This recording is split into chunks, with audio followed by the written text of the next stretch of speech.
So I've compiled a couple things that I think are really interesting that we should remember in honor of Labor Day. And not many people are aware of these things. In fact, I didn't know them about a year ago. Through a ridiculous amount of reading and learning about the labor movement, you come across interesting little factoids like this. On April 6th, 1933, the Black-Connery Bill passed in the United States Senate by a wide margin. You know what that bill did? It fixed the official American work week at 5 days and 30 hours. You heard me correctly. The United States Senate passed a bill making the work week 30 hours. In fact, it was such a strong bill that it would even give you penalties for working overtime. Like it was a hard limit at 30 hours. Isn't that amazing? Especially when you think about how much the American people work today. To think that the Senate passed a bill saying, no, 30 hours, that's it. Yeah, we're forcing you to have some leisure time, God damn it. It passed in the Senate. I mean, again, it blows my mind. So it was viewed as a means of increasing employment during the recession and maintaining full employment in the future. And that's actually a good idea because their reasoning was, if you cut the hours for individuals, then you can spread the work around more evenly and lower the unemployment rate. That idea wouldn't ever be entertained today. It could be the furthest left person in Congress, even Bernie Sanders, even he'd be like, yeah, no, that's too liberal. FDR was also in support of this. Labor Secretary Francis Perkins initially endorsed the idea. However, the National Association of Manufacturers, aka the lobbyists, lobbied the shit out of the House of Representatives and they derailed it. They voted it down, but we were that close to actually having a 30-hour work week in the United States. And it was the brainchild of the labor movement. Now, the labor movement in the US used to actually have some clout. Today, it doesn't have any clout. Back then, it did. They fought for basic regulations of the workplace. They fought for child labor laws, which of course today are viewed as a no-brainer. You could thank them for the weekend. The weekend. I love how some people in polls, they're like, yeah, no, I don't like unions. I don't like the labor movement. Yeah, no. Really? That's interesting. So go ahead, work 7 days a week and shut the fuck up about it. Well, labor movement gave you the weekend, so you're kind of saying you don't like the weekend. Oh, what's that? Oh, now you like the labor movement. Oh, that's weird. It's funny how that works. But this shows you that there was a time in U.S. history when we were much closer to sane. We would split our work time and leisure time up in a better way, or we at least had great ideas about what we should move towards in the future and how we should have more leisure time to balance with our work time. And in fact, here's a New York Times headline on July 31st, 1910. Quote, "How long should a man's vacation be? President Taft says everyone should have 3 months." Taft was a Republican. That was at a time when workers were producing roughly a tenth of what they do today. And a conservative Republican argued that all workers need 2 or 3 months of a holiday each year to, quote, improve health, family connections, and productivity. Again, if a Democrat proposed this today, they would be laughed out of town and called a socialist.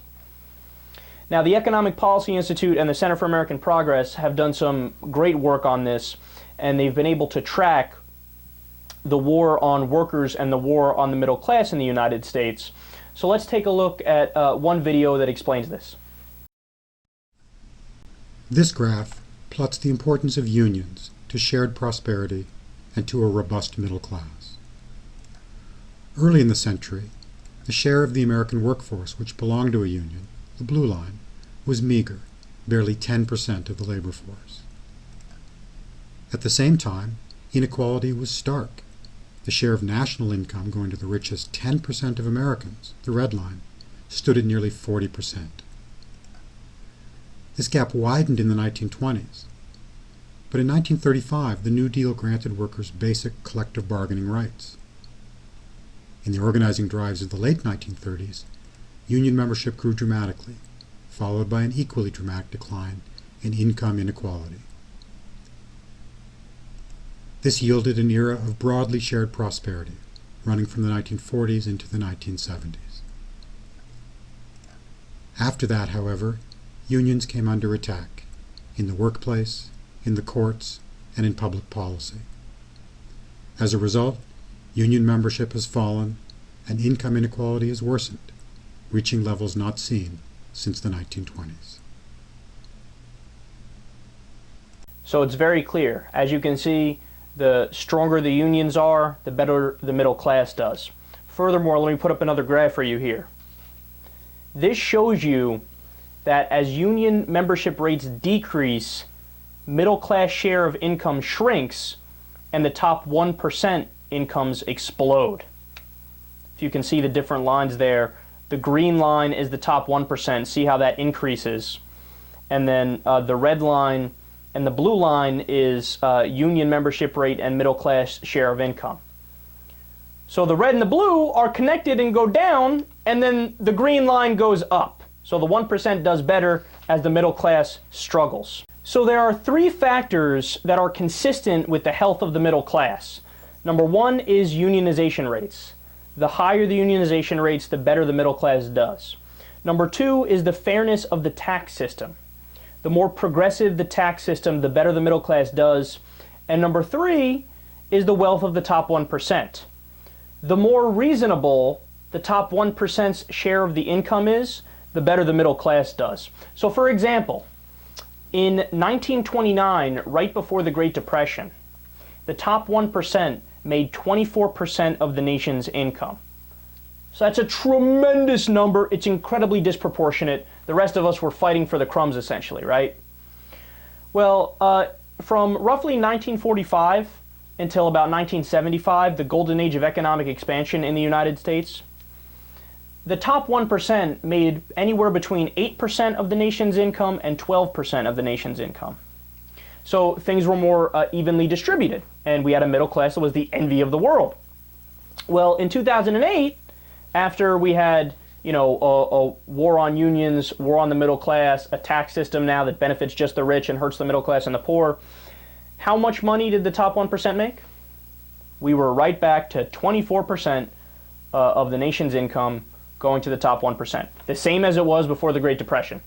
So you notice something consistent there? Right before the Great Depression and right before the Great Recession, the top 1% was making a vastly disproportionate amount of the income. When times are better, they make a more balanced amount more, and the wealth is more evenly shared. So another chart that's important is wages versus productivity. Let's take a look at that.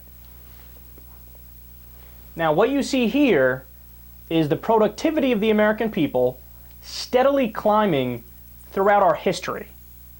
But if you realize something in about 1975, 1980, when we stopped pushing for unionization and in fact we cracked down on unions, when we started shifting the tax burden to the middle class and the poor and relieving it from the rich more, what happened? Our wages now stagnate. The middle class wages have now stagnated, even though our productivity has been rising. So that money's all been going somewhere. You know where it's been going? To the rich.